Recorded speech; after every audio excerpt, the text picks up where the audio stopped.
ও গিন্নি, ও গিন্নি, বলি শুনতে পাচ্ছ? ও গিন্নি, ও গিন্নি, ও গিন্নি, বলি শুনতে পাচ্ছ? ও গিন্নি। বলি, কি হলোটা কি? সাত সকালে এত ষাঁড়ের মতো চেঁচানোর কি হয়েছে শুনি?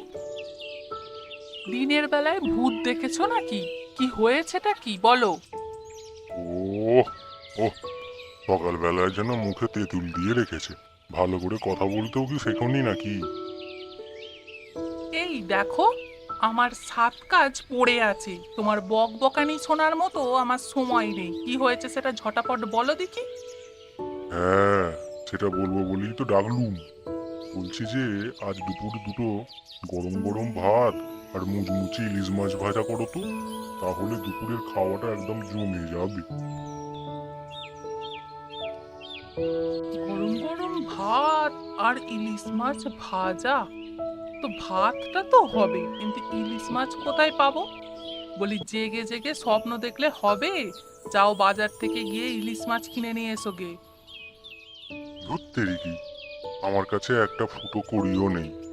কাল 4টে জুতো সেলাই করে যা 2-4 টাকা পেয়েছিলাম, তা দিয়ে কালই তো চাল ডাল তেল নুন নিয়ে এলুম।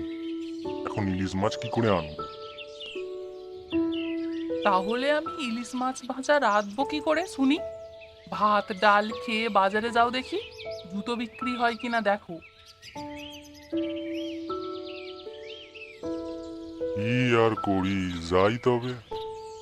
হে ভগবান, কবে আমার এই দুঃখের দিন যাবে? কি আর করি, যাই তবে। হে ভগবান, কবে আমার এই দুঃখের দিন যাবে?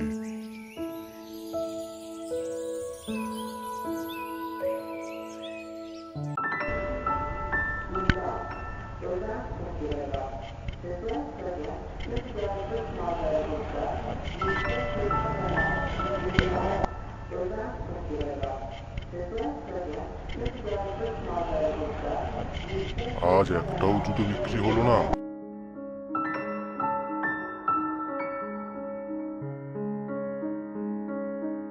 কাল বোধহয় না খেয়েই থাকতে হবে। হে ভগবান, হে ভগবান, কবে আমার এই দুঃখের দিন যাবে? আজ একটাও জুতো বিক্রি হলো না। হে ভগবান, কাল বোধহয় না খেয়েই থাকতে হবে। হে ভগবান, কবে আমার এই দুঃখের দিন যাবে? কাল বোধহয় না খেয়েই থাকতে হবে। এই হেঁচকো, দেখ তো লোকটার কত দুঃখ। হ্যাঁ রে মিচকু, তুই ঠিক বলেছিস। লোকটার দুঃখ যে আর চোখে দেখা যায় না। আচ্ছা, ওই লোকটার বাড়ি গিয়ে আমরা যদি জুতো সেলাই করে দিই তবে কেমন হয়? তুই একদম ঠিক বলেছিস মেচকু। তাহলে লোকটার আর কোনো দুঃখ থাকবে না। তবে আজ রাত থেকেই আমরা যাব ওদের বাড়ি, কি বলিস?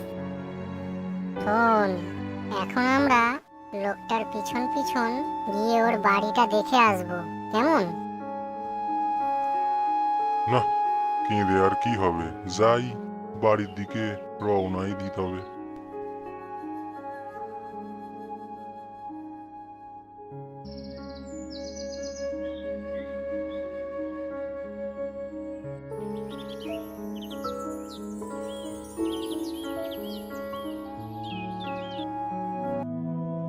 কেউ কি আমার পেছন পেছন আসছে?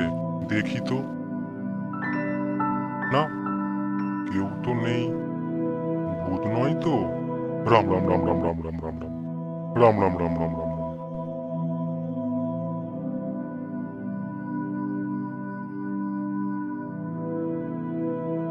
গিন্নি, ও গিন্নি, বাইরে এসো তো একবার। আরে জলদি জলদি এসো না একবার। ও, এসে গেছো? আচ্ছা, হাত মুখ ধুয়ে একটু বসো দেখি, ঠান্ডা হয়ে। আহা, ওসব পরে হবে, আগে আমার কথা শোনো। আমি গাছতলায় বসেছিলুম, তারপর থেকে যেন মনে হচ্ছে কারা যেন আমার পিছু নিয়েছে, কিন্তু কাউকে দেখতে পেলুম না। ও গিন্নি, ভূত টুত নয় তো? ও মা গো, এ তো দেখছি বুড়ো বয়সে ধেড়ে রোগ ধরেছে গো। এই ভর দুপুর বেলায় ভূত উড়ে আসবে? খিদে পেয়েছে সেইটাই বলো না। ঈদের জ্বালায় লোকে ভুলভাল বকে শুনেছিলুম, এখন দেখেও নিলুম। যাও, এখন হাত মুখটা ধুয়ে এসে দুটো মুখে দিয়ে আমায় উদ্ধার করো দেখি। হে ভগবান, কোন কুক্ষণে যে তোমার সাথে আমার বিয়ে হয়েছিল গো। সত্যি তো আমিই ভুল করেছি। সাক্ষাৎ পেতনি তো আমার ঘরেই আছে। তুমি থাকতে কোনো ভূত আমার ত্রিসীমানা আসতেই পারবিনি। ও মা গো, কি বললে? আমি পেতনি? এ তুমি কাকে আমার সাথে বিয়ে দিয়েছিলে গো মা? রাত দিন খেটে মরি আর আমাকে শুধু খোঁটা দেয়। আমার জীবনটা নরক করে দিলে গো। ও মা গো, তুমি কোথায় গো? ওই শুরু হলো না একা কান্না। গিন্নি, ভাত দাও। আমি তোমাকে পেতনি বলিনি, তুমি তো হলে গিয়ে মা কালী। খাড়া হাতে দাঁড়িয়ে থাকো, তাই ভূত প্রেত আসবে কি করে? এখন চোখ মুছে ভাত দাও দেখি। ন্যাকামি দেখে আর বাঁচি নে। আজ তো একটাও জুতো বিক্রি হলো না। আজ আর নতুন জুতো বানাবো না।